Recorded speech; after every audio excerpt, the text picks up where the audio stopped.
E aí, galera do E aí, Eclipse, não esquece de deixar seu like e se inscrever no canal, tá bom? Ajuda muito. O que é isso aqui mesmo? Eu ganhava 10 mil por semana.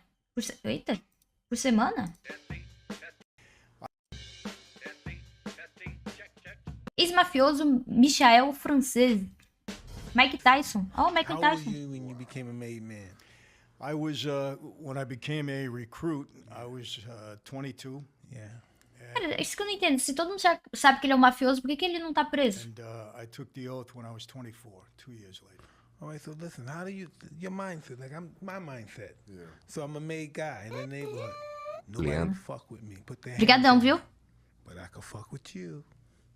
How do you do that? Look, Pô, falando de janta, eu tenho que comer alguma coisa, mano. mentality. You know, I'm a young 27-year-old guy. Hey, I don't like this fucking guy, but I love his girlfriend.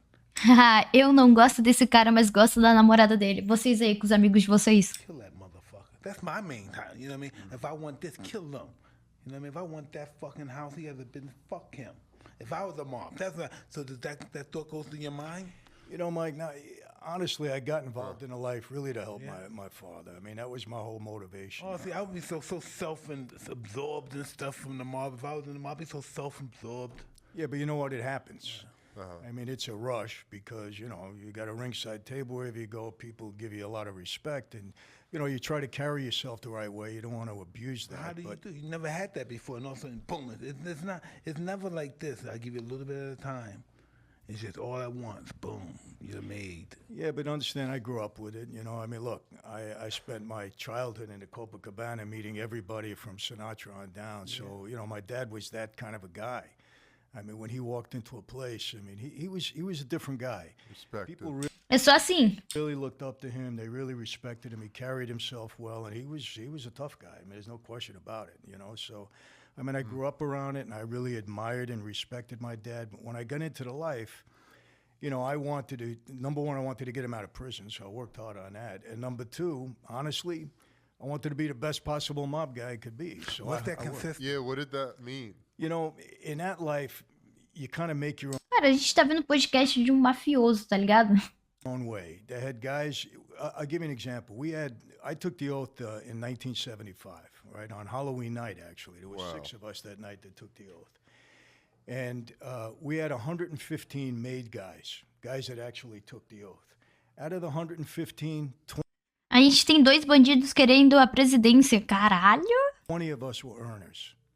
The other guys were just. That you means know, you bring in money. Yeah, we were earning. We were earning I really gotcha. for everybody else. The other guys who got him a union job, who was doing a little bookmaking, you know, trying to scratch out a living.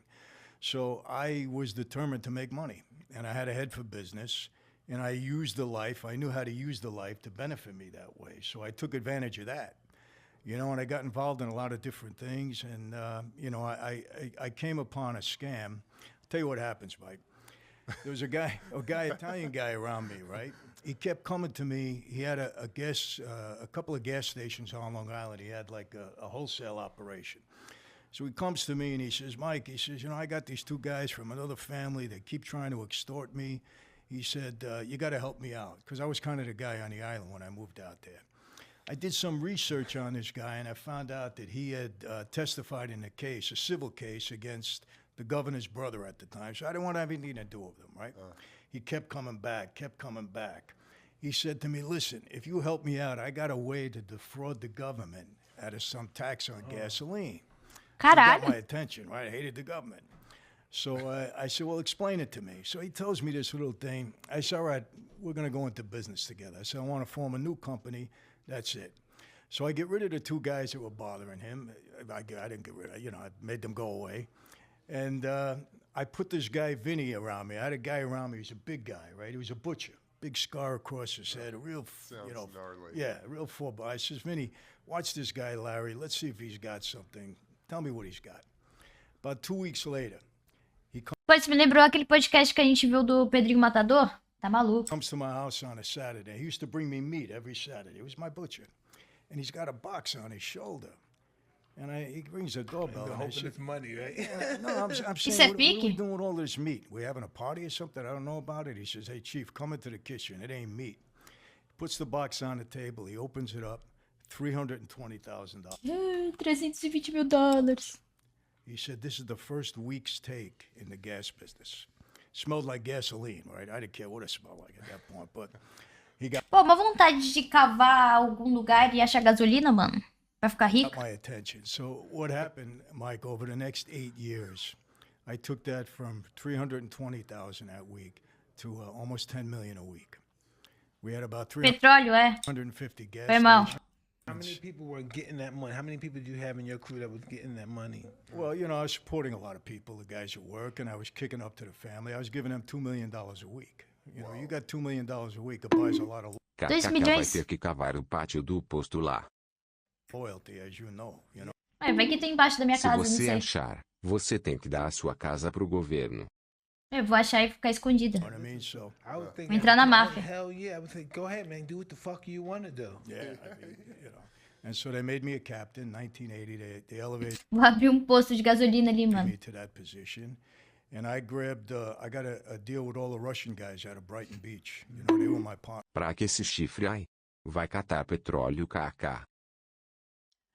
too. They were great partners. Like, in Tem uma South refinaria real em quick, casa, what né? does it mean as a captain? Do you have people under you? Yeah. That's what. I'll tell you the rank. You got a boss, an underboss, a capo regime, you know, a consigliere, and consigliere rather, and a capo regime. The capo regime is a captain, and then the next official position is soldier. So when you come into the life, when you take the oath, you become a soldier, and then you either stay that way, you go Os caras têm, tipo, o mundo deles, né? from there. Impressionante. When As when are regras you deles. made? When are you a made guy? You know, listen. At any point, No. You got to you go. can't be a time- I'll soldier. tell you what happened. Time, I guess. When my Yeah. dad sends me, now Joe Colombo had been shot, if you remember. He was 70s, seriously right? wounded, yeah, 71. Oh. And Tom DeBella was the new boss. He took over. He's dead now. And I sat with Tom, and he says, Mike, I got a message from your father. He said, you want to become a member of our life. Is that true? I said, yes. He said, here's the deal. From now on, 24 hours a day, 7 days a week, you're on call to serve this family. That means if your mother is sick and dying, and you're at her bedside and we call your service, you leave your mother, you come and serve us. From now on, we're number one in your life. Caralho, que isso, pô? For anything and everything. When and if we feel you deserve the privilege, the honor to become a member, we'll let you know.